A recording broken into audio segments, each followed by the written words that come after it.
Hello and welcome back to the Property Roundup on iProperty Radio with myself, Carol Tallon. Today we're coming to you from the top floor of Monaghan's Peace Campus, and I'm delighted to be joined by Robert Burns, Chief Executive of Monaghan County Council.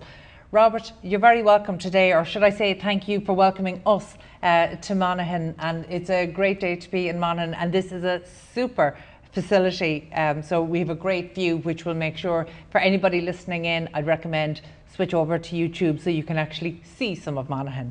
Okay, you're very welcome to Monaghan, Carol. Thank you so much for joining us. So before we get started, the vein of our conversation today is of course going to be around housing, but I want to take it a little bit wider into placemaking. But it's impossible to have that conversation without understanding the place where we are. And while you're relatively new as Chief Executive up here, you're just closing out or coming close to your second year.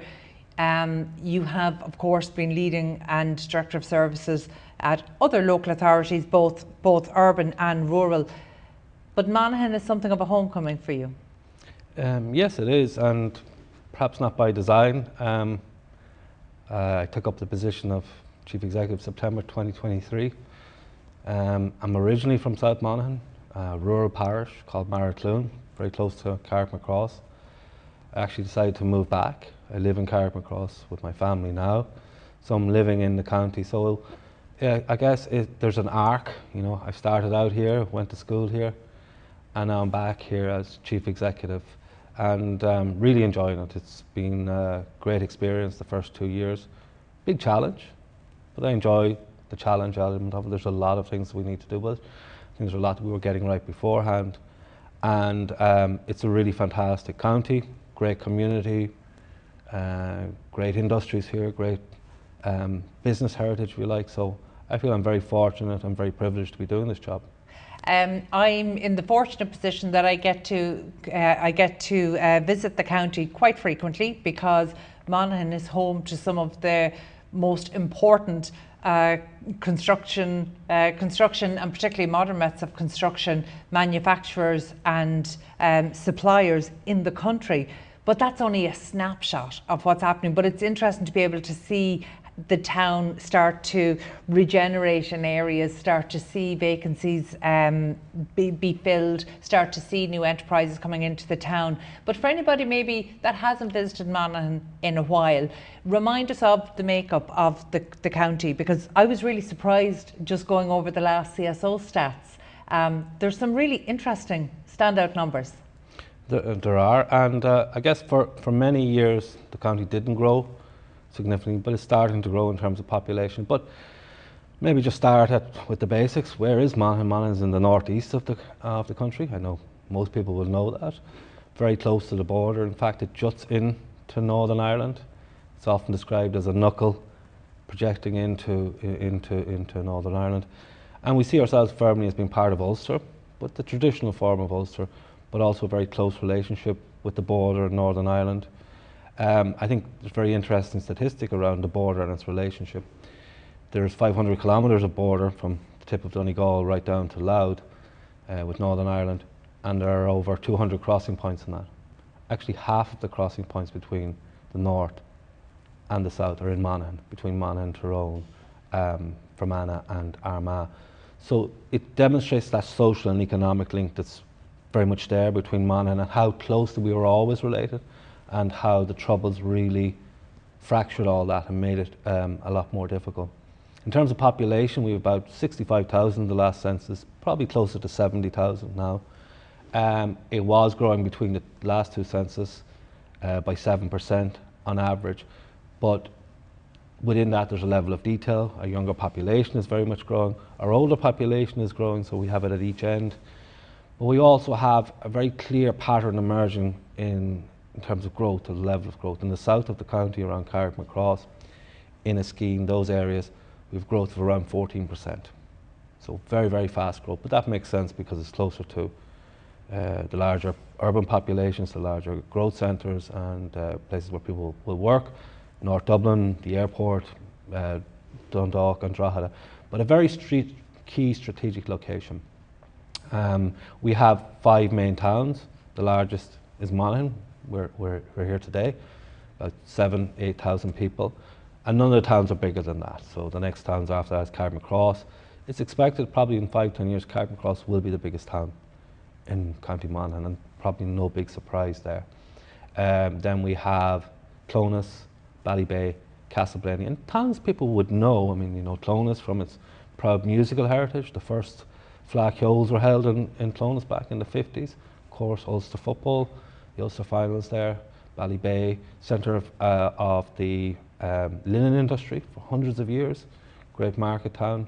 And Castleblaney, well, I think a lot of people will know about Castleblaney. Its musical heritage has been one part of it, but great facilities, great amenities like Lochmuckno Forest Park, probably one of the best examples of a regional park in Ireland. The county itself then, you know, a very significant proportion of people still work on the land, or farming, are involved in agri-food. Over 12% get their living from farming in one form or another. But what's also important is that this is a county of entrepreneurs, of innovators, of people who do things for themselves. And you know, in describing where we are, it's also clear that we're quite as far away as you can get in the north of the island, well, Donegal further perhaps, but we're close to the borders. We're away from the centre of administration, and often places like Monaghan on the border have to do things for themselves. And it's in our culture, it's in our DNA, and it makes us much more enterprising, even when it comes to social elements, community development elements, but particularly in economic development. And you mentioned there at the start that, you know, we have some key industries in construction, but we also have it in manufacturing, engineering. We're one of the key locations in Ireland for indigenous manufacturing. It's unusual. A lot of other places are relying on FDI, whereas in Monaghan we have the likes of Combi-Lift, the largest forklift manufacturer in Ireland. We have Macquarie Engineering, significant manufacturing concerns. We have a new sector emerging in renewable energy, one of the largest solar panel installers in Ireland, Activate and Carrickmacross. And of course we have the agri-food industry, which is strong as ever. 9 out of the 10 largest producers in agri-food are based here in Monaghan, and 90% of the food that we produce here is exported outside of the county and outside of the country. And logistics, because of its strategic location, we're about an hour from Dublin, but also a little over an hour from Derry, an hour from Belfast. So we're a key hub, and I think as the sort of post-Brexit landscape becomes clearer, and actually the opportunities with Northern Ireland and the UK seem a little bit more achievable than maybe other parts of the world, Monaghan now is going to figure large in all of that, and I think there's a really great future for Monaghan. It's really interesting to hear you break down the different industries. You know, today I've come from Galway, where FDI is very much centred around medtech. So there's a huge manufacturing and advanced manufacturing presence, but perhaps not indigenous. Although that is starting to spring up to support the industry there. I think what's interesting there, when I talked about construction, you talked about manufacturing, but actually Monaghan and Cavan is probably home to some of the most prolific construction manufacturing. So actually we've a new class almost that we need to separate there in terms of the sector, because in fact even in the most recent Solus report I was looking at it, and we were looking at skills gaps, and it talked about construction and separately talked about manufacturing, and I asked, where does construction manufacturing sit? And we realised actually there was no designation for that. So it's really interesting. Maybe that's something that Cavan and Monaghan will really be able to champion when we talk about advanced manufacturing, to understand what that means on a sector specific way. And just on the construction, and just on your point, it's true, and we have a lot of similarities with Cavan, very close to the chief executive. Our politicians will be quite close, rivals to a degree, but a lot of similarities. That innovation, that strength and enterprise is very much there, and the agricultural background. When it comes to Monaghan and construction and MMC, it's what we're calling it now, but it was accelerated delivery, prefabricated construction. It's always interesting how language changes as things move on. But I think we're probably at the point where modern methods of construction will realise their potential. I do think that they're at that point. And Monaghan, again, is really well placed for that. Between 30 and 40% of all timber frame construction in Ireland comes out of this county. And it's really about two major companies. One is Century Homes, Kingspan, and the other is IJM. Both Monaghan-based companies. IJM is at the point of expanding significantly here in Monaghan and consolidating its base. But we have a whole ecosystem now that's either developing or needs to develop around that. So the services around that, plumbers, electricians, the finishes that need to be made to houses. So people need to change the way that they're doing things, and Enterprise Ireland, I know, are supporting that. But then we have another really large multinational based here in Monaghan, volumetric building companies, US-based companies, who are really at the forefront of design of MMC. And from speaking to them, they have about, I think it's 13-14% of all sort of the technical people involved in MMC design based here in their Centre of Excellence in Monaghan. And we have other companies like Errigal Contracts. We have fit-out companies that are based from here. And what you're also seeing emerging in Monaghan is the value-added element in terms of industry and economic development and enterprise. So you have companies like, I mentioned that they're Combi-Lift. They don't just produce forklifts, they produce a forklift that you want, and it's designed to meet your needs, whether it's in Nova Scotia or Ecuador or in Singapore. And they actually say that they're not producing forklifts, but they're actually managing space. They're helping you to do that. We have Mullen Lighting in the north. And again, a really good example. Mullen was a village that was effectively abandoned up until about 20 years ago. Now it's flourishing, 100 jobs, and Mullen Lighting is an old shoe factory. Was there again about that regeneration. And is that all employment led? It is employment, and they're local people, and they have developed their own markets, so they're developing bespoke lighting. So you can see a pattern emerging that it's around manufacturing, but adding value through designing for what you need, that bespoke, tailored solution. And a lot of our companies here in Monaghan are really good at that. Errigal would be the same, and MMC is actually going to move into that space. It's what you need.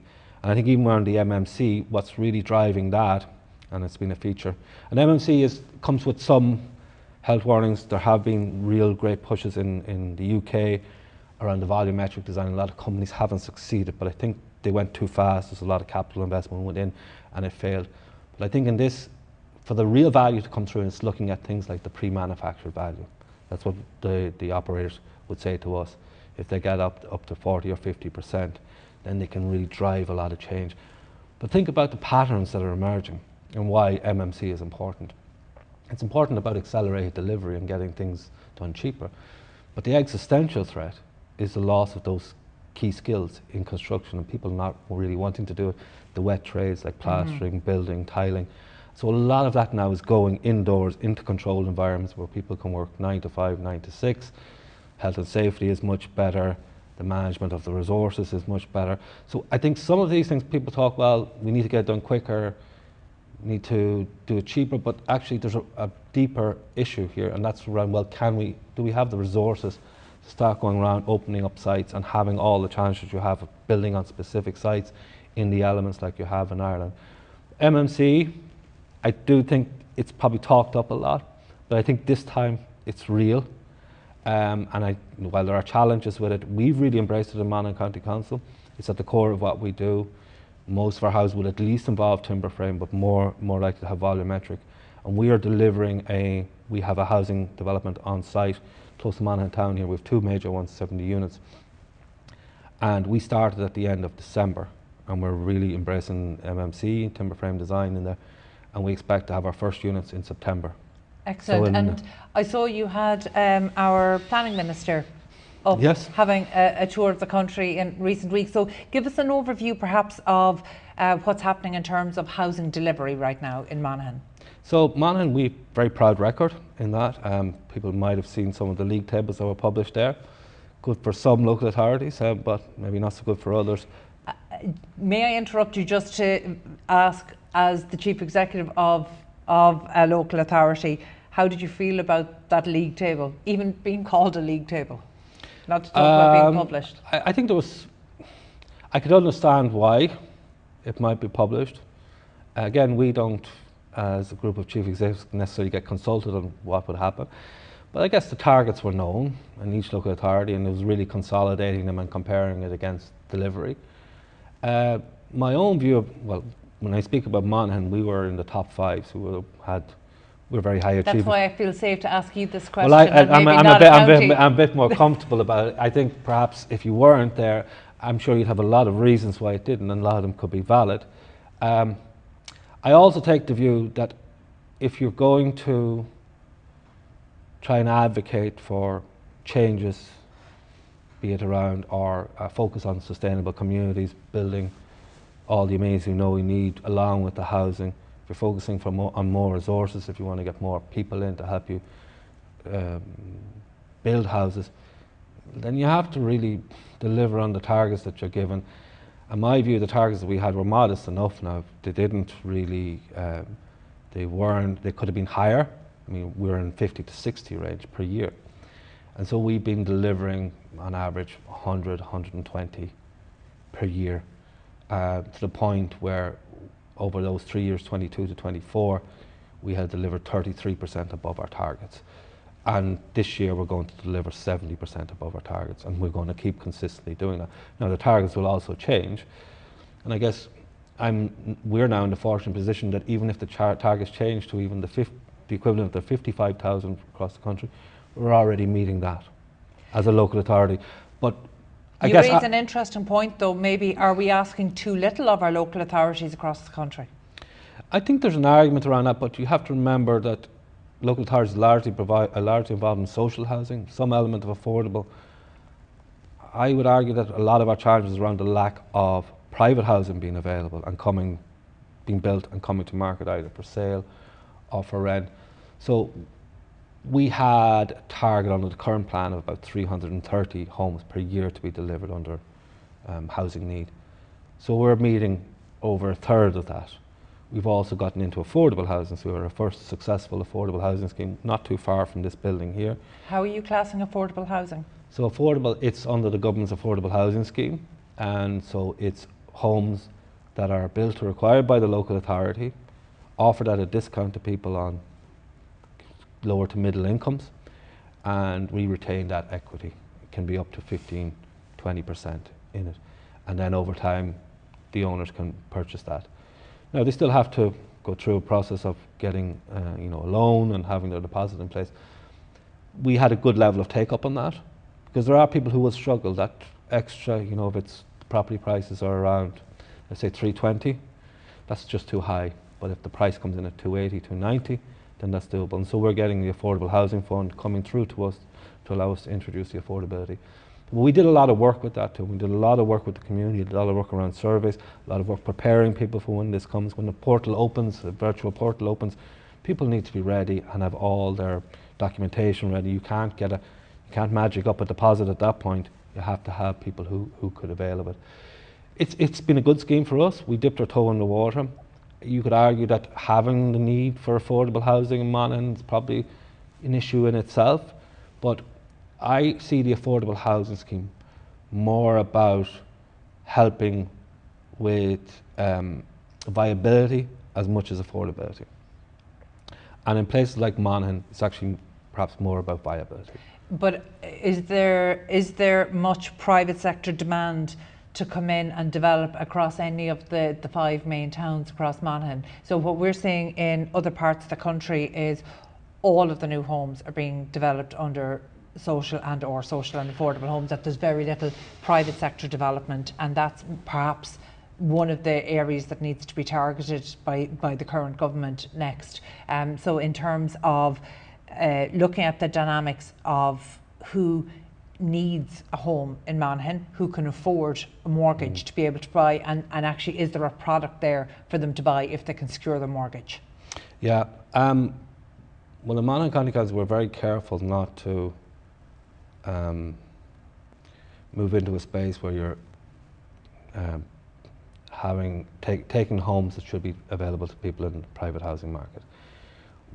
How do you avoid that though? Like, what's the current housing list in Monaghan like? We're at about 1,000 at the moment, okay. And housing lists, again, if you go into that, there's a real number, and then there's probably a number there that's because people are on HAP or some other means and they need to avail of the supports, but they don't necessarily want a social house. The way I explain this to you is that there will be parts of the county that if we didn't get involved with a developer or contractor and we have open calls for competitive dialogue, that the houses wouldn't get built. So our strategic view is we engage with those. So it could be more in villages. We may take all of the units, we may take some of them. Could be modest, 10 or 15. When it comes to the larger towns, when the private developer is willing to build and it was going to be built anyway, we tend to stay out. Where we may get involved is around, we will have our Part 5 units, which comes through under the statutory framework, usually about 10%. But for lands that have been gone through a sales transaction more recently in the last 5-6 years, that Part 5 element goes up to 20%.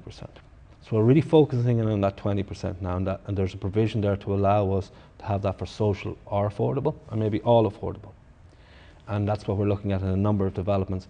So now you have a situation where a developer perhaps had certainty around the 10% up to this point, but now they have certainty around the 20%. So there's a clear exit for that 20%. In some instances we might say, okay, well, this is a very attractive development. We may look at the potential for affordable housing, and we may take some more units. So let's say, for example, 30%. So now you have a situation where the developer has certainty around 30% of the units. They have a very strong client, customer. They know they'll be paid. When they go to the financiers, that impacts on their ability to finance, the rates they will get, and they're really down to the 70% that they would go to market on. That then becomes a more achievable target for that developer. And that's the nuanced approach that we would have in our larger urban centres, because primarily what we want is private housing, good quality private housing, brought to market and made available to the private sector. We don't want to be competing with first-time buyers. We try and stay out of that. But it could, but people may say, well, look, there are local authorities or approved housing bodies that are buying up probably. Likelihood is a lot of those would never have been built. You have apartment blocks. Monaghan doesn't really have the issue around apartments, but if we look at somewhere like Dublin, 90% of the permissions that are coming through for residential, or over 90%, are for apartments. Now there's a whole issue around viability on that. So the question is, well, will a developer take on the risk, or will they even get financed to build out the apartments or apartment blocks? They're not doing that. They haven't been doing it for a number of years. I think lending institutions, financial institutions are rightly wary about that. They have to carry that. And when you build apartments, you have to sell all the apartments. It's not like you can build a phase of housing. So you build a block, all has to happen. And then it's very hard. Well, even those delivering phases of housing are running into challenges. You deliver phase 1 and they can't get utility connections for phase 2. And I accept that, Carol, but I'm just trying to present to you maybe a reality that mightn't be as understood out in the public arena, that actually local authorities and approved housing bodies sometimes need to engage to allow that to happen. Yeah. And it could be that by getting the apartment block delivered under social and affordable cost rental, it gives that developer the finance, it gives them the cash flow to allow them to build the houses. And when I was director of housing in Fingal, that was very much the approach we took. Yeah. We tried to see what lever you can pull to activate housing. So there's we are seeing in Monaghan a lot more commencements happening with development, and a lot more planning permissions coming through. And are the home builders or the developers coming in to deliver for the private sector, do they tend to be local or regional house builders? More local and regional here. We wouldn't have probably the tier 1 developers here. So, and that's fine, because I think that's more sustainable. They're happy to deliver a certain number of houses during the year. There's quite well-resourced backers here, as well as local developers. So there are people who are in development who are doing very well in business. But when you say backers, would you, like you've already told us a little about, say, some of the industries that are very strong, but they're industries that would require housing for their employees, for their teams. So actually, are there any drivers here in terms of industry starting to get involved in home building? Yeah, there's examples of it, probably not at a very significant level, but yes, we have some employers who acquire houses and have maybe their employees, when they come for the first number of months, stay there before they get other accommodation. But what we're trying to do, and Carrickmacross is probably where this most significant level of house building is taking place, and again, for the reasons I explained earlier, there are higher prices. The differential in prices in Carrickmacross is probably 20-30,000 higher than here. And look, when it comes down to developing a commencement on site, it's a numbers game for developers. Either they're going to reach their target, their profitability targets, their margins, or they're not, and they will sit on the land until that happens. What we're seeing is those trigger points being reached in Carrickmacross and Monaghan, and that's why I'm more confident there'll be more houses, and that there is a market around that. It then starts to become a little bit of a tension between the affordability at that point, but I do believe there is a strong market around that. We've entered into the affordable housing space because that squeezed middle. Politically, we would be getting a very strong steer from our own councillors, indeed, national politicians, that this is something we do. It's something I embraced when I started here, so we really pushed on our first affordable housing scheme. We have another scheme which we hope to commence in Carrickmacross. There are 10 units each, but you start to build that up and it starts to become significant. And also that priming impact that it can have for developers. Like they're getting an investment, helps them finish that development, move on to the next one, and some certainty. And we've also hoping to launch our first cost rental scheme here in Monaghan. We'll be one of the first regional local authorities to do it. Excellent. And which approved housing body are you working with to do that? We're doing it ourselves. Excellent. Very interesting. So again, perhaps, and it's, we work very well with our approved housing bodies, but I think that's a challenge in the housing area at the moment, and it's something I am very concerned about. I've been concerned for a number of years. We will probably get approved housing bodies to work with us on social housing schemes here. Very hard to get them to work on cost rental because of their funding model is predicated on just having higher rents, which is a challenge. We don't have the very high rents, and we should be grateful that we don't have the very high rents for something like cost rental to work. But it does work for us through the other model, and we're borrowing most of the money through our own resources in the council, and the councillors here are making that decision. So it's actually something that the local authorities are doing for themselves with the support of government. And we're looking to build that up, so we have to put in place the management structures, we have to run these properties for 40 years.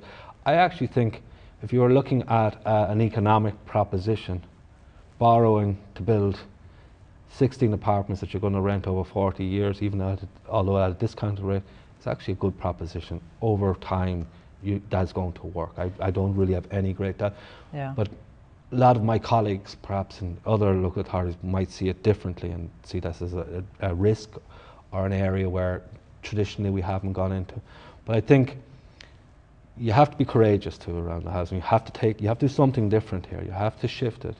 And we talked about the housing delivery, and that's a cold term because we're essentially trying to build homes for people in our communities, provide sustainable communities for them. We want them to live in good quality homes and be in areas where they have access to services, where they can enjoy the towns or villages or the areas that they're in and live very meaningful, fruitful lives. We don't want sort of cold houses on the edge of town or apartment blocks and people who are disconnected from their communities. I fully believe that local authorities can do this, can deliver houses. There's enough of us doing it to show that it's possible. There was a time in the 60s, 70s and 80s when we were well able to do it. Might have been cookie cutter type housing, but it was homes for people, and a lot of people I know grew up in those houses and mightn't have, they were very happy, and they were good quality homes. Local authorities always had a great reputation because of a lot of supervision that have clerical works on site of ensuring that they were provided good quality, well-structured homes, and a lot of people have bought out those homes. And the reality is I think about 60% of the homes that were built by local authorities were bought out through tenant purchase, so we don't get to keep them in the system, and that is a challenge for us. But you could argue that from a political point of view, it's a very desirable thing for tenants to be able to buy out homes, and that's always been a feature here in Ireland probably over the last 70, 80 years. Okay, you've opened the door to two conversations that I wanted to have, and one of them I thought I might have to push the door a little, but you've opened it, so let's go there. You used the phrase there, what levers can you pull, and that maybe other chief executives in other local authorities might not necessarily agree with your approach to doing things. And what I'm curious about is your background as, first of all, in engineering, where we're seeing actually more and more planners rise to CEO and chief executives in local authorities around the country. But the second thing is that actually you most recently having had, or you very recently having had a role as Director of Housing and Community. Is that informing your approach as Chief Executive here? Yeah, I think they both do. I think qualifying and practicing as a civil engineer isn't a burden, because I guess by definition engineers are problem solvers, they're doers. That's exactly what I'm thinking when I hear you look at the situation and say, right, what levers can we pull? Yeah. I'd also say that perhaps politicians, the public, the media are tired of the story about why things aren't happening. And I'm quite tired of it too. And so I've never really indulged it, 'cause yes, there's hurdles, there's challenges, there's obstacles, but there's a target or there's an ambition and we want to do something. If it's 120 homes, I see the interest in how we deliver 120 homes. That gets done. We get all the other stuff is in the background. This is what we were explaining to the minister. We were here last week. He was here last week, how we are doing that. And we're doing it through a number of means. So we're moving more and more to developing on our own lands. We mentioned to the minister some of the things that would really help us if there was more flexibility on the land acquisition fund, allow us to buy for lands into the future. We just can't think of the next 3-4 years. Yeah. We have to think of 5, 10, 15 years. And Longer than the length of a yeah, political cycle. and I think that's the thing around multi-annual funding, but multi-programme funding, if you like, that it would look into the future and give us certainty. So they could acquire lands, support local authorities with that debt. That's a lot of debt to carry, if you're there and you're still not going to build for a few years' time. Stitching in what we're doing with other initiatives, so around, and I can talk about it later perhaps, around regeneration in our town centres, more brownfield sites, more work on bringing vacant properties back into use. That's hard work. And the easiest thing for me to do, or any developer to do, anyone building houses, is to go out the road, open a gate into a field and build houses. Quickest way to get it done. But that won't solve the problems of vacancy and dereliction, brownfield sites, the social dividend, the social benefit from what we're doing. And local authorities are different. We're built differently, we're made differently. We're not just about the profit motive, we're not just about units. We have to do other things. We have to serve the community. We have to obviously account to councillors who have a lot of different concerns. But in the end, it comes down to, and it's that league table was in the paper, that's the cold figure. And I think about that all the time. Well, if anybody's going to look at that in 2, 3, 4, 5 years, are we still at 4? Even better, are we up at number 1? Because it becomes a distraction. I mentioned earlier on, you can't wax lyrical about all the other nice stuff if you can't do the basics. So some of the things I mentioned, building on our own lands, but also working with developers. We have to do that. That leverages their resources. And if developments are not going to get built in some other towns and villages in the county, why wouldn't we go in and help meet the housing need that's here? Actually, what is the situation in Monaghan in terms of the capacity of water, wastewater, ESB? So what is the capacity to be able to for the private sector to come in and deliver new homes? It's pretty good. The infrastructure here, Ishka have good infrastructure, so we're fine on drinking water, fine on wastewater. Some of it, again, is probably a level of detail. If you look at the topography of Monaghan, there's a lot of small hills, so you can have a very good treatment plant, has the capacity to meet all of the need, but you need to build pumping stations then when you have new developments. Plus we won't get the densities here because we have a lot of rolling hills. We probably get 20, 25 units to the hectare for building houses, whereas in other areas, if you're building on the plains of Meath or somewhere like that, it's very different, and infrastructure should be easier in that sense. On the utility side, that's reasonably good. Our own experience here is perhaps utilities are under pressure in terms of, again, something similar to Ishka around substations, not the overall supply, if you like, but actually being able to bring it to the locality, meet the needs of, let's say, housing development. And my experience, and it was my experience in North Dublin when I was there and also here, is that perhaps ESB are trying to serve many masters, so they're trying to meet the needs of economic development, industrial development, service new factories that are opening, new data centres, but they're also having to meet the needs of new housing developments. And I guess I would have a question then about that priority and whether they have the resources they need. We've also had some practical issues here. Again, when I was director in Fingal, a really, really serious issue around getting connections done. And I would hear that back from people in the community counties, real issue. But again, perhaps there's a need for that utility to start planning into the future. They need to CPO lands for substations. They need to do all of that work that we need to do to build houses. So we need all those agencies coming together. And I think this is where, there is a lot of potential around the Housing Activation Office. If they start to pull these strands together. I think there's a lot of things that are being done right. There's gaps. there's And bits. do you believe the funding is there now? Now we've had our development plan review, and we can see there's, you know, the capital allocations have jumped from 165 billion to 275.4 billion up to 2035. So while we know that's across government departments, and other than Metrolink there was no specific projects named, but does that give you confidence actually that the not just that the projects that need to happen will happen, but in terms of priority, that there'll be some bit of regional balance, that it won't all be in the Greater Dublin area? Yeah, yeah. Well, you'd like to think again the detail probably needs to be worked out, but I mean it's core to government policy about balanced regional development. So I'd like to think that will progress. I guess Dublin is a very successful area. It has done very well in terms of investment, and it can be very hard even, you know, tell flight carriers or people who want to invest, well, don't go to Dublin, go somewhere else. But what's preventing that is probably the infrastructure, the level of development. You know, we have a city like Cork at 200,000 people, you know, almost 1 million less population, and they say with balanced regional development the second city should be about half the size of the first and cascade down that way. So we're a long way from that if you look at it kind of nationally. I would be hopeful. I never believed that funding was the issue. I think there was a good level of funding, and I had no doubt about the commitment of government and to make it available. I think our capacity to actually deliver will be the challenge, and to prioritise within that. When you say capacity, what exactly are you referring to?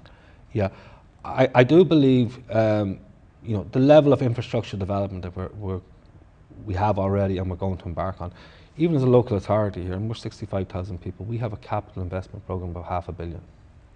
And a lot of my colleagues and other local authorities have a lot more. Fingal, I think, had something like 1.5 billion. So you have national development plan, and you have also got the local authority, and you're going to the same pool of contractors, developers, people who can do this. And my experience, you know, and it probably is different to others, and I know the sector are saying, well, there's adequate resources there and all this work can be done. Yes and no. I think there's a skills gap. We've talked about it already. We're transitioning to other... Is that in terms of sheer numbers that we know have been identified to enter the industry, because we know it hasn't been, the construction and infrastructure industries, because we know it hasn't been attractive? Or are you referring to maybe the level of skill required to deliver large scale projects, such as Ireland just simply doesn't have a record of delivering? Yeah, well, I think I'll come back to the last point about the record of delivery. I think I probably would kind of dispute some elements of that, but it's both. We don't have the bodies, we don't have the number of people, and we don't have all the new skill sets. For example, if you're looking at retrofitting 500,000 new homes, well, you have to have all those people transition from something else now to doing that, but where are they coming from? And maybe they are the people we need to do the utility development work. So we're drawing from the same well all the time. And my experience with large scale infrastructure, buildings projects, public projects, is that often the level of demand, and this is really interesting for me, the level of demand will come through in tender processes, can be quite low, or there'll be a lower number of people who are trying to compete. And that also means that the prices go up. So you're going to end up paying a lot more. The capacity will be there. But do you think we have an issue maybe with our procurement in Ireland as well? Perhaps. I see it as being much more fundamental. Yes, you can shape the procurement perhaps to attract more. We're unusual here because we're on the border as well, that we actually have a whole other set of resources north of the border. Locally, that causes a set of issues as well, because, you know, people would like to see more local contractors get to work. Yeah. But there's also a practical element that it adds capacity to help us deliver. But if you're in Tipperary, you don't have that facility, you know. So we're a little different in that respect. I do think a lot has been done around public procurement to make it a little easier. I think there's a number of high-profile projects that have dragged us down. Yeah. They really are dragging us down and becoming a real distraction, but a lot of really good things have been done. I would wonder, have we the same ambition that perhaps that we had in the 90s or the 2000s? Because you know, and that ability to deliver. And even though some of those projects were very challenging, like Dublin Port Tunnel, Lewis, you know, along major bridges in Dublin, the bus lane system as well. A lot of that happened in 2000, and I think back about it quite a lot, you know. That the expansion that happened in Irish Rail happened around that time. So there was a real drive to get it done. Sometimes the most important thing is to get it done. Dublin Port Tunnel was considered to be a poorly managed project, didn't meet any of the objectives of a project, but as a finished project it's considered a roaring success. And that's interesting. Lewis is also the same. Lewis was considered a very poorly run project, didn't meet the objectives, but its impact and its outcome has been extremely successful. So sometimes we get bogged down. Dart is the classic example from the 80s. I mean, we had Minister going on the train, almost dissing it on the first day, but again, probably one of the most successful suburban rail projects we've ever had in Ireland. So sometimes if you can get through and get the projects complete, and that's why something like Metro Rail has become a real challenge. For us here, to bring it back to local, we're looking at the All-Ireland Rail Review, and we have no railways in Monaghan for a long time, probably 70 years, and we're looking at railways coming back. We'd like to see that progress. We've also got major infrastructure projects like the N2, quite a high-profile road corridor coming from RD to the north, and the A5 in the north is getting a lot of press, and that's not progressing. So we're frustrated around that. Sometimes the funding isn't clear that it's coming. There isn't certainty on it, thankfully for us on the N2. But yes, on the delivery, it can be quite challenging. There's the planning process that's quite long, protracted. There's the environmental considerations. But again, that's a bit like the story I talked to you about. I have the same in housing, and there's all manner of things that we're doing. But I'm conscious you're also the chief executive, so a certain amount of this, like how much of this is within your control? And I mean, I'd love to know your take on the increasing centralisation of planning. Yeah, I think for the things that are in my control, I can say that we're delivering, and I have tried to make sure that we do that. On housing, if we do get an opportunity, maybe talk about what we're doing on regeneration, which has been very significant. Let's move to that now, because actually I think the infrastructure is part of a much larger conversation that I would love to revisit another day. But I'm conscious of our time here today, and I do want to move on to the topic of placemaking, because you've referred to it a few times there, that it's not just about delivering homes, like going into a greenfield, building up, that'd be the easiest thing in the world to do. So actually, in terms of the communities that need to be shaped around the delivery of homes, what kind of placemaking frameworks does Monaghan County Council use? So I guess if we come back to maybe an understanding of what placemaking is, different definitions out there, but generally... What is it to you? Well, for me, it's about strengthening the connection between people and the place that they live. So it's very much a people-centred approach, and that means that it's local. It's as local as you can get. It's down to the village level or up to the town level. And it's making those changes, and changes that we know need to happen, or maybe stripping away things that happened and bring it back to what it was. And you do that with the community. So you're trying to create or foster places that are vibrant, they're accessible to as many people as possible, and that they're socially and economically active. And you want to bring in the people who live in those areas to get their ideas, to get their input early on. So you want them involved in the planning, design and management of those spaces. Because you want their input, because it can be a very expensive fiasco if you bring in a design for something and plonk it down in the middle of a town and then find out, well, people didn't like it or they don't understand it or they're not embracing it, and you can be very perplexed. And you don't want to be in that situation. So you have to be careful, and it requires, placemaking actually requires, on the part of people like me, a level of humility, and designers as well, that actually we don't know it all, and we shouldn't be deciding for others. And you know, from my own sort of involvement in sort of managing the county and being chief executive, I thought it was really important I came back to live in the county and not be driving here from, I was living in Dublin at the time, every day. I'm not going to be immersed in the community. I don't have a stake in it if I'm outside of here.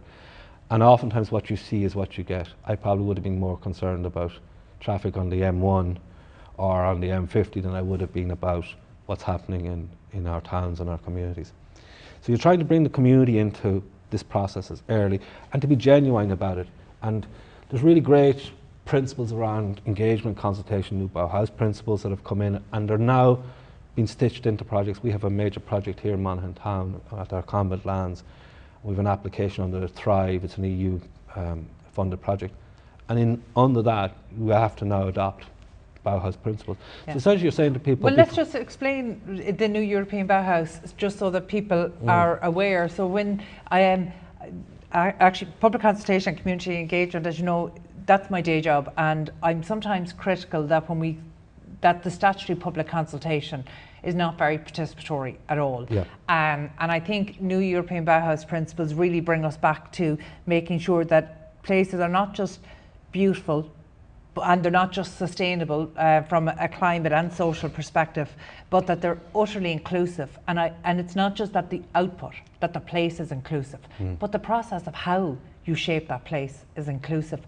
But even though we say we do it in Ireland, arguably we do it at such a late stage that we're not consulting with the communities at an early enough stage that their input can shape, say for example, local area plans. So in Monaghan, when you talk about wanting to really do this in a meaningful way, how are you doing it, the non-statutory piece, how are you doing it in a way that the community, their feedback can actually shape the direction that a place goes in?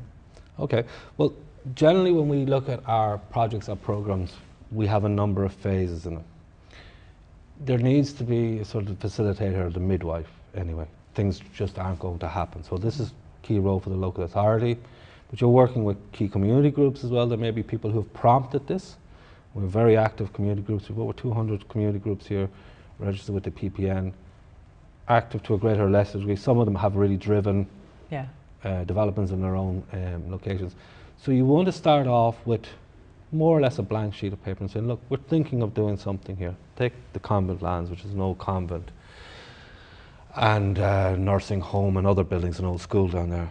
We started off by saying, this is what it is, this is what we understand, this is its history, this is its heritage, as essentially a position paper. And saying, we don't really have a particular view, we're not saying it goes this way or it goes that way. You tell us about what you think about and what you think could happen.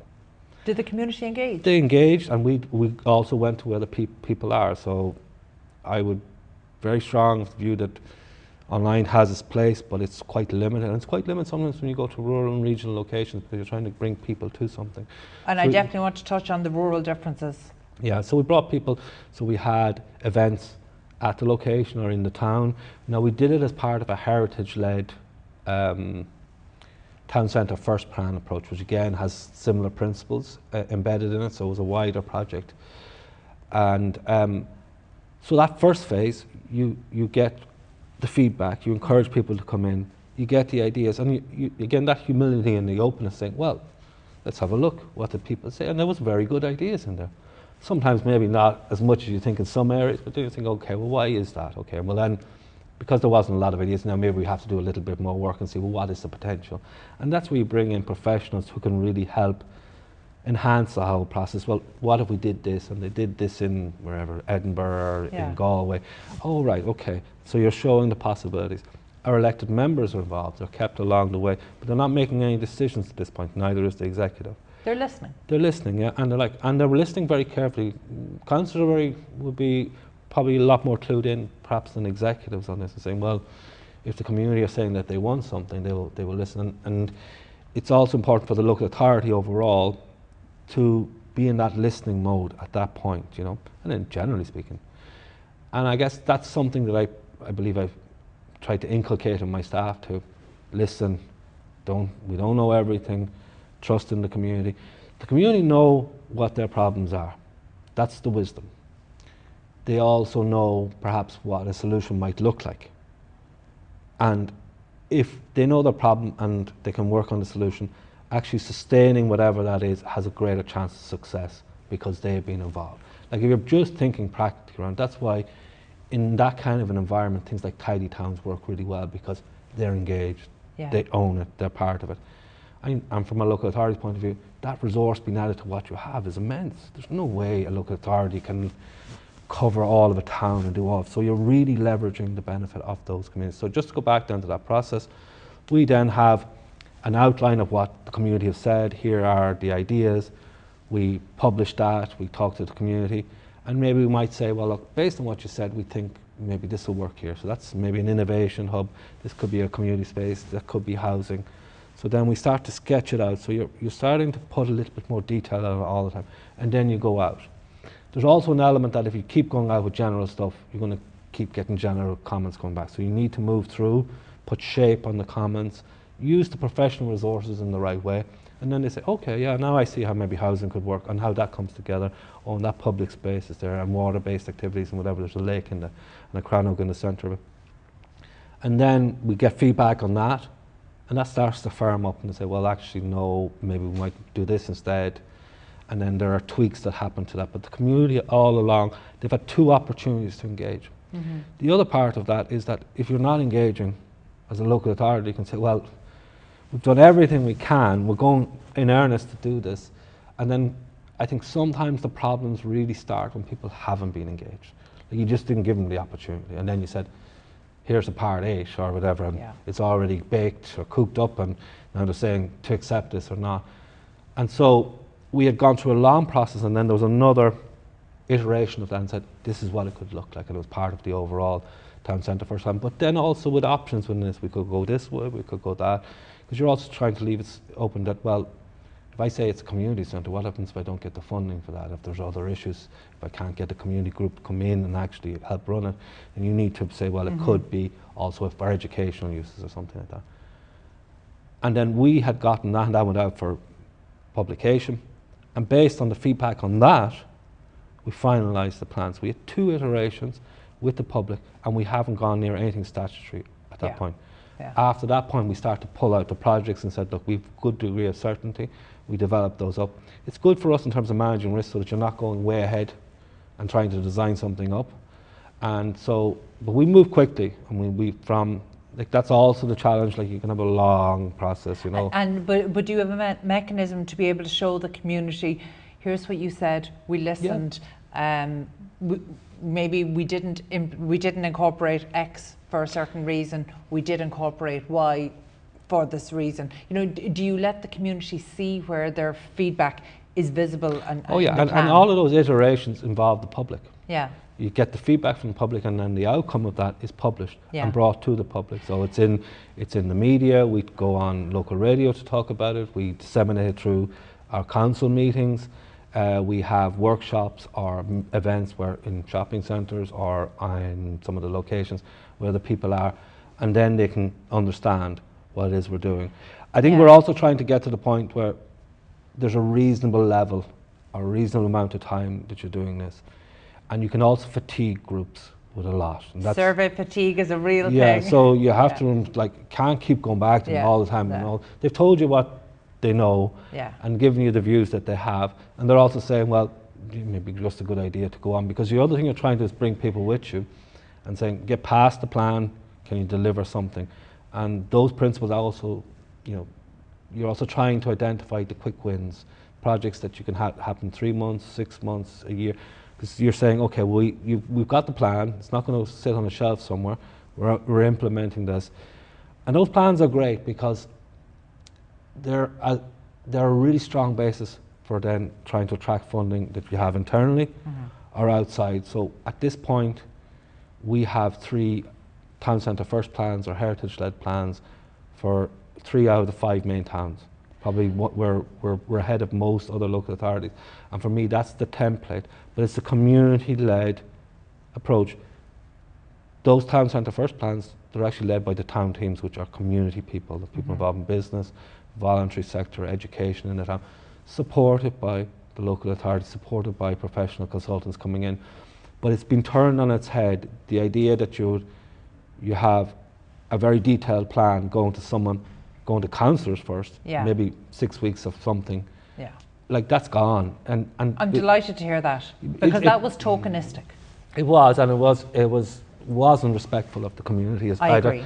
And it wasn't sustainable because the thing that was produced probably wasn't going to work. And we have a lot of situations like that in Ireland.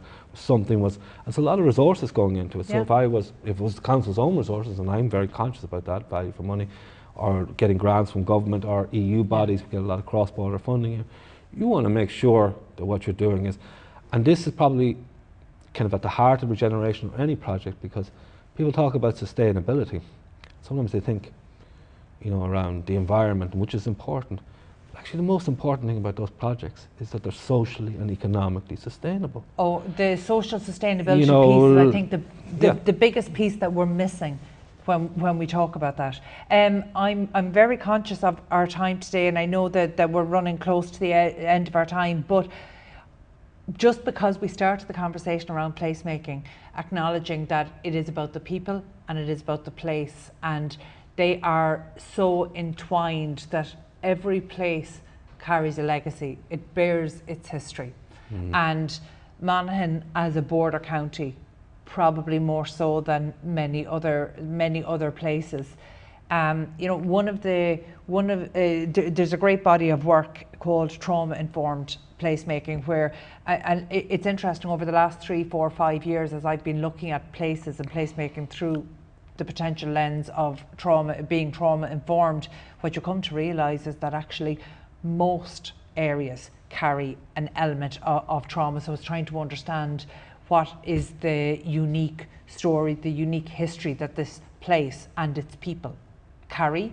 And for Monaghan, that's quite a recent history.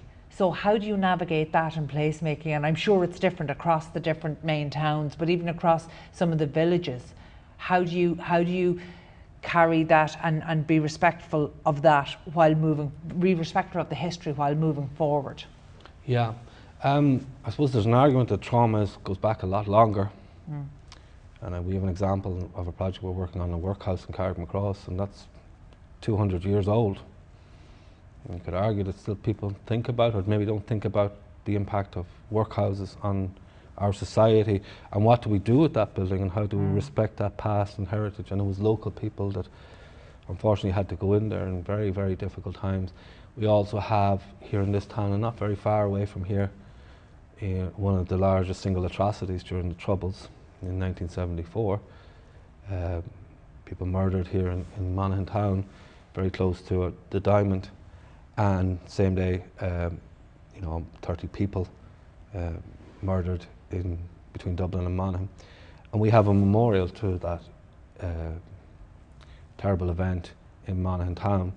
It's actually in the centre of Church Square, and we hold the anniversary events there. We had a significant one 50 years ago. It was 50 years ago last year. And we had it in the recently restored and renovated Church Square. And I was there, and I made the point at the time, this is how we show respect to what has happened. We sensitively restore these areas, we make it attractive for people to live there, and we have the monument at the centre of that. And it shows that we recognise the past, acknowledge it, and commemorate those things, but we also move forward. We have another future. There's a book that was written around the Dublin Monaghan bombings, and one of the people commented in it that was the day, there was the end of innocence in Monaghan, and it was in a lot of ways, in 2004. And people were never the same again, having to live with troubles only a few kilometres away, not being able to connect with your communities, relations on the other side of the border, education, extrajudicial killings, the impact of the IRA and others in this community. It has a deep trauma. Some of it's still there, but the other part of that is, people wouldn't have wished this, but it has been very character forming, and it's something that passes down through the generations. That we are very resilient. There's a toughness about this place that it's hard to explain, and people go on very stoic.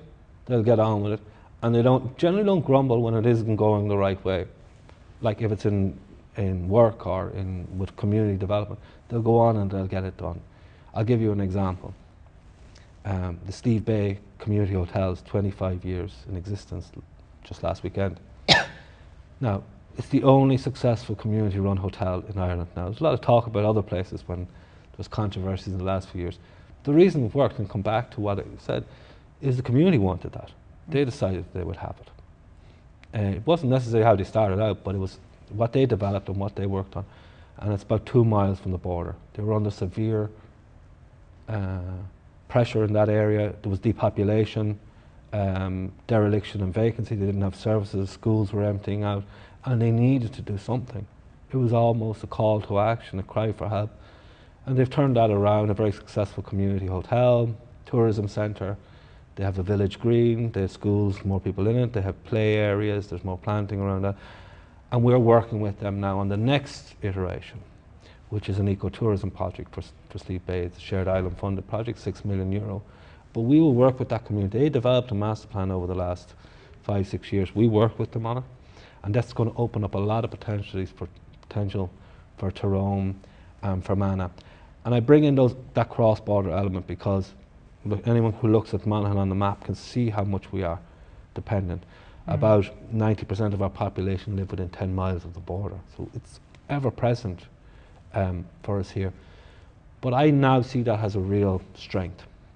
We've lived through that terrible trauma. A lot of people still dealing with that. But we're trying to progress. We're trying to develop our county, all the towns in it, promote social inclusion, the connectivity, but also economic development. I think our future really hangs on our prosperity. And it's really driving that forward. And I even, as a chief executive, I think, well, how can we get more income? How can we get more revenue? How can we support our businesses to expand? How can we get more inward investment? Doing a lot more in tourism. We've developed a tourism and recreation strategy. Monaghan probably wouldn't be synonymous with tourism, but we have a very beautiful county, a lot of really great assets, from Castle Leslie to Patrick Kavanagh to somewhere like the Ulster Canal. And the Ulster Canal is a really great example because in 5 years' time there'll be a connected canal from the Clonus Marina into the Erne system, and you can get on a cruiser and go from Clonus to Limerick if you wish at that point. So Monaghan's becoming much more connected. It's much more at the centre of things between, let's say, there's going to be a future in Ireland where perhaps the north and south, these islands, become reconciled, much more reconciled, I'll put it that way. And Monaghan is in a very good place. We're a bridge to both communities, and I often think a place like here where we're in, Peace Campus, works, and this is, I guess, is a citadel to peace and reconciliation and to peace building. But it works because it's here in Monaghan. It's credible for people in the south to come here, and actually many of our friends and colleagues in the north, probably from maybe different communities, feel Monaghan is an acceptable place to go. Because we've lived across community and living for a long time, and we talk about trauma during the Troubles. Our Protestant and Presbyterian communities suffered greatly during that time. They're a minority here as opposed to being the other way around. So we're very much aware of this, and there's a museum exhibition here called Bordering Realities, and the curator often, when he's giving this talk around, he asked the question, has the border shaped us, or are we shaping the border? It's a very, very interesting question, you know, because you could argue the border between the north and south was probably shaped by what was in Monaghan, rather than being the other way around. But a lot of that is opening up. The trauma will heal. The next generation is coming through. I think they're happier. They haven't experienced all of that. They're more hopeful. We're a very educated workforce. One of the big challenges that I feel I have is to try and encourage more Monaghan people to come back here, to live here, to work here. Doing a lot of work around regeneration to bring homes back right across the county. We've brought back over 200 homes through regeneration schemes. So I think there's a very bright future for Monaghan. We've been shaped by what has happened in the past, but we're not limited by it. Well then, for my final question today, Robert, I would love if you would take off your chief executive hat and just be a resident, a son of Monaghan who was away and has now returned with your family. So as a resident of Monaghan, how do you feel about the relocation back the move back, and what are your hopes as a resident for the future of Monaghan? Yes, well, I guess being a resident, I have as much stake in this as anyone else. I'm probably in a fortunate position that I can do something about it, because of my position. I want this, and there's a lot good in Monaghan already, and that's, probably had been away, hadn't realised that, and getting back. It's a beautiful county, it's peaceful, it's quiet, there's good community, really strong community spirit, that rural and also town spirit. When you get to places like Monaghan, it's not just a rural thing. People are very good, they're decent, they try to help you, and they're trying to progress things, and there's a positivity about the county, where people are actually trying to make a difference, trying to improve their communities, trying to get on in life, trying to develop their businesses. And that's an energy that's in the county. And where I see sort of my role is trying to help harness that, trying to direct it, trying to make things a little easier for people, perhaps take the friction out of the system, not just be the statutory local authority, but actually, we're a community partner, we're a business partner, we're an environmental partner. We work with farmers, we don't castigate them. We come from that, I come from the land. You can't do it. You can't just turn around and sort of blame others, and it won't work in terms of trying to get that cohesion and trying to get that progress. But just living here, I'm so lucky that, I live in a great town in Carrickmacross. I have so much amenities close by. I have places like Castleblaney and Lochmucknow Park. I can go there with my family, I can go there to run, enjoy, use kayak or whatever. Places like Clonus, Ulster final days, a couple of weeks of the year, I have that to go to. Monaghan town is wonderful, a lot of resources and very vibrant nightlife and hospitality sector. And a lot of little gems like the Patrick Kavanagh Centre. We have a great literary and artistic heritage, Patrick Kavanagh, Pat McCabe, Eugene McCabe, and that's developing. And it's really exciting with people like Michael Gallen, who is, he's won an international award for writing an opera. So who's writing operas at the moment? A young man from Castleblaney. And what we're really proud about is we supported that. Yeah. We helped develop that. So we're trying to nurture not only social and community and economic development, but cultural development. Because in my view, and I'm just observing this, the most successful cities, counties and places are the ones where they have a vibrant cultural life, where that's at the heart of it. And a lot of things are hanging off that. So I think it's very exciting times for Monaghan. In terms of Monaghan, it won't just happen. It's relentless. It's constant focus on trying to improve things. But working with others, knowing that actually you're not going to get it all done yourself, you really do need to work in a very genuine, meaningful way with the community. One word to sum up Monaghan County. Epic. Epic, I love it. That's a great note to finish on. Thank you so much for welcoming us in here to the Peace Campus in Monaghan. For anybody who has been listening on Spotify, I recommend jump over to YouTube, and we'll make sure that we put in some clips, not just of Monaghan Town, but also of the Peace Campus, fabulous building. But that's it from us today here on iProperty Radio. My thanks as always to producer Katie Tallon and to Robert Burns, indeed Chief Executive of Monaghan County Council, for welcoming us here today. You can catch up on all previous episodes on iPropertyradio.com.